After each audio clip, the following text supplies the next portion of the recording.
निवडणुका झाल्या त्यावेळी राष्ट्रवादी काँग्रेस, शरदचंद्र पवार पक्ष, काँग्रेस पक्ष आणि उद्धव बाळासाहेब ठाकरे यांचा शिवसेना पक्ष या तीन पक्षाचे मिळून 30 सदस्य निवडून आलेले.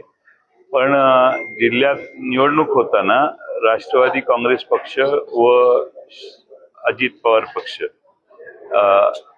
राष्ट्रवादी काँग्रेस अजित पवार पक्ष यांची आणि आमची ही बऱ्याच ठिकाणी आघाडी झालेली होती. त्यामुळं त्यांचेही 6 सदस्य निवडून आलेले होते आणि त्यामुळं हा निर्णय हा अनपेक्षित नाहीये, हा अपेक्षितच निर्णय आहे.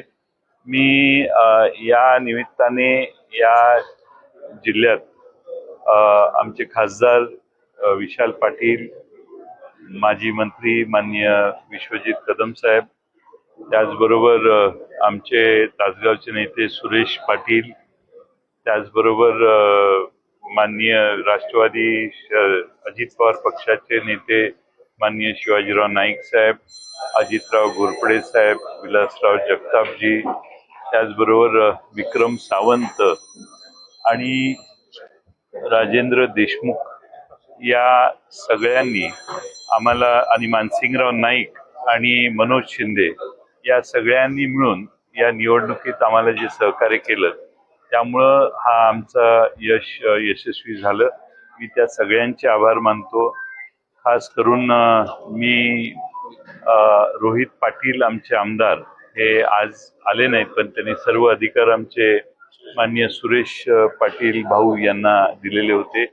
त्यामुळं आम्ही एकसंघपणाने ही निवडणूक लढवली आणि यशस्वी झालो. पालकमंत्री चंद्रकांत पाटील वेळोवेळी सांगत होते की त्यांची सदस्य संख्या नाही आहे, त्यामुळे त्यांचा अध्यक्ष होऊ शकत नाहीये असं तरी म्हणायचे. कोणाचा अध्यक्ष? पालकमंत्री तुमचा महाविकास आघाडीचे, त्यांची संख्याबळ पण नाही आहे आणि काय नाही आहे तरी तेच म्हणायचे. चंद्रकांत दादांच्या माझं त्यांच्यावर प्रेम आहे असं गृहीत धरा. ते बोलतील त्याला मी काय भाष्य करणार नाही.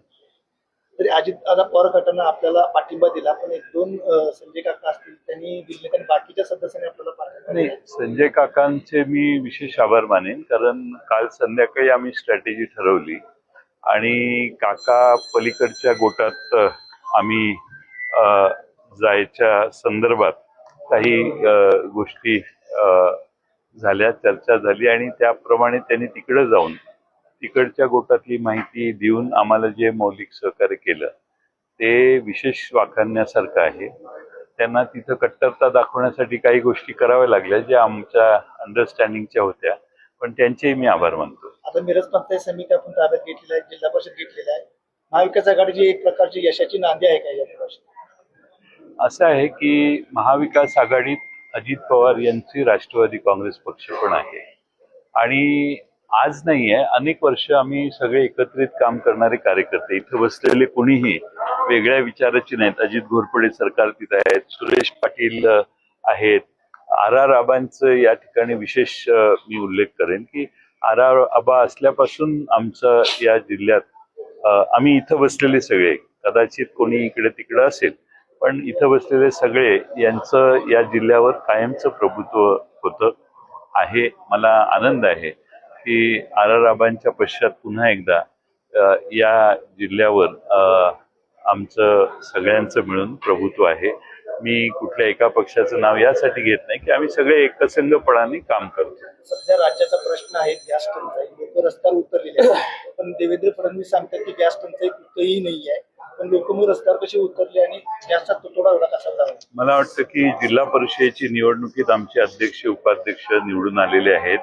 त्या विषयाच्या पेक्षा वेगळा विषय मी विधानसभेच्या प्रांगणात मांडलेला आहे, त्यामुळे त्यावर वेळ घालत नाही. पण मी आपल्या मार्फत सांगली जिल्ह्यातल्या जनतेला हा विश्वास देऊ इच्छितो की मागे 4 वर्ष प्रशासक राजवट होती, त्यामुळं अनेक अनुत्तरित प्रश्न राहिले असतील. खास करून सांगली जिल्ह्यातल्या खेडेगावातल्या पाणी पुरवठ्याचा, ग्रामीण पाणी पुरवठ्याचा प्रश्न बऱ्याच गावात अडचणीचा आहे आणि त्या प्रश्नासाठी आमची जी नवीन निवडून आलेली सगळे नवनिर्वाचित सदस्य विशेष कष्ट करतील आणि त्या ग्रामीण पाणी पुरवठा योजनांमध्ये लक्ष घालतील. त्याचबरोबर आरोग्य आणि शिक्षण हा विषय आम्ही सगळ्यांनी मिळून या जिल्ह्यात महाराष्ट्रात कुठं नाही एवढा चांगला हाताळलेला आहे असं आम्ही मानतो. त्या आरोग्य आणि शिक्षणाला अधिक गती देण्याचं काम करतील. या जिल्ह्यात मॉडेल स्कूलची कल्पना अतिशय यशस्वी आहे. लातूर सारख्या एका चांगल्या जिल्ह्यामध्ये शिक्षणाची व्यवस्था फार अडचणीची आहे. असं लक्षवेधी सूचना मांडून तिथल्याच आमदारांनी विधानसभेत मांडलं. पण आमच्या जिल्ह्यात आरोग्य आणि शिक्षण सुविधा चांगल्या आहेत, पण याचा दर्जा कसा वाढेल हे बघण्याचं काम आमचे सर्व सहकारी करतील. वित्त आयोगाचे पैसे मागच्या 4 वर्षात आलेले नाहीत. त्यातले पहिला हप्ता आलाय असं मला सांगण्यात आलं.